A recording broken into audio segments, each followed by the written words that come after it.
Hey guys, we're finally to the last part of this project. I'm going to go ahead and show you some finished examples, and then we are going to go through the process of how to do this, and I'm going to show you a time lapse of one being completed.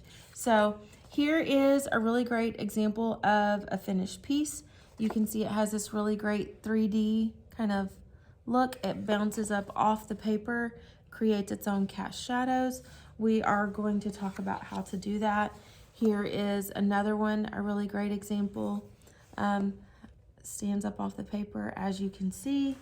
And here is another example. So these are really cool pieces because they have some 3D effects to them. They pop up off the paper, and we're going to talk about how to accomplish that.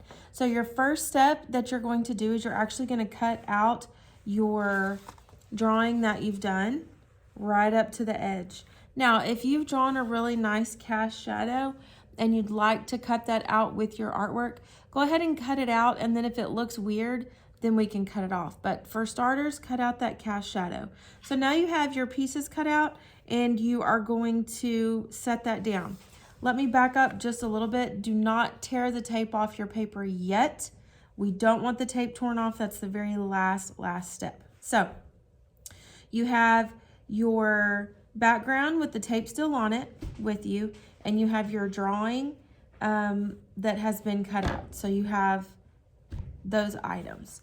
Then you're going to need to get a scrap piece of cardboard. There's going to be a bunch of it up here for you to get. You are going to need some scissors, and you are going to need your white glue. Stick glue will not work for this. Don't even try to use it. So from the cardboard, you're going to cut a bunch of these little squares, okay? So you're gonna have a bunch of little squares. You've cut it out from the cardboard, and then you're actually gonna take the squares and you're gonna put them in behind your drawing that you've cut out, all right? You have to have, I would say, at least 3 deep. So it would be 1, and I'll cut 2 more so you guys can see what I'm talking about, to make it stand up off the paper as far as you want it to. So you'd have 1, 2, and 3. You glue these together and they're stacked just like pancakes, okay? Then you glue your artwork on top of that, and then you glue your artwork to the background, okay? If you look really closely, you can see that there's cardboard stacked underneath this. That's what gives it dimension. This one's a really interesting piece because it has several layers of dimension. Like this one only has like 1 piece, but this section down here has several pieces. So if you have lots of layers, you can include that. This one is a great example. It is stacked about 3 tall as well, and it looks pretty awesome, and it doesn't need any extra cardboard underneath it. As far as layering is concerned, just every section is stacked about 3 tall.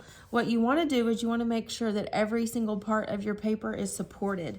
So for example, you can't just put 1 stack of cardboard just there in the middle, right? Because this would fall down and this would fall down. So this one has a stack here, it has a stack here, here, here, here. It has several stacks to support it all the way throughout, okay? This one is the same. It has several different stacks of cardboard throughout, okay? So let's recap.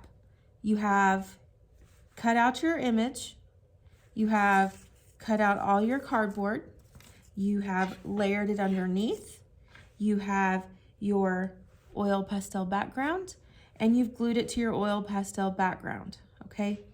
Then you can tear off the tape, all right?